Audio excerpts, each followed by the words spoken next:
সালামু আলাইকুম রহমতুল্লাহ। এক বোন বলেছেন আমার বিয়ে হয়েছে ৭ বছর হয়েছে। তো আমার ছেলেকে নিয়ে একবার আমি হাসপাতালে ছিলাম, তখন আমার আহ, স্বামীর সাথে কোনো এক বিষয়ে ঝগড়া হয়। তখন আমার স্বামী বলেন যে তুই বাড়িতে গেলে তোকে আমি 2 তালাক দেব, 1 তালাক, 2 তালাক। তো এটা, এই কথাটা সে বলছে 7 বছর আগে।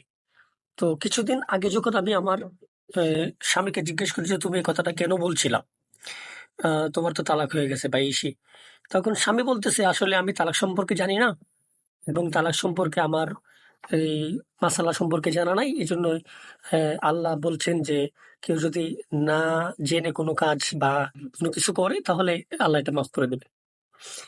এই প্রশ্নের এখন তালাক তার উপর পতিত হয়েছে কিনা, বা এই তার অবস্থা কি, এই প্রশ্নের উত্তর হচ্ছে যে তালাক সম্পর্কে কেউ মাসালা জানুক বা না জানুক, বুঝুক বা না বুঝুক, সে যদি তালাক দেয় তাহলেই তালাক হয়ে যাবে। আপনার স্বামী যেহেতু 7 বছর আগে বা যতদিন আগেই হোক 1 তালাক, 2 তালাক এভাবে বলেছেন, এজন্য আপনার উপর বাইন তালাক পতিত হয়েছে।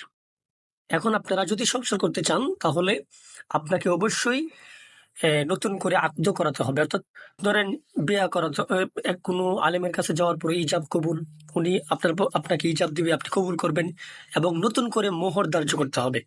তাহলে আপনাদের আহ বিয়েটা হয়ে যাবে।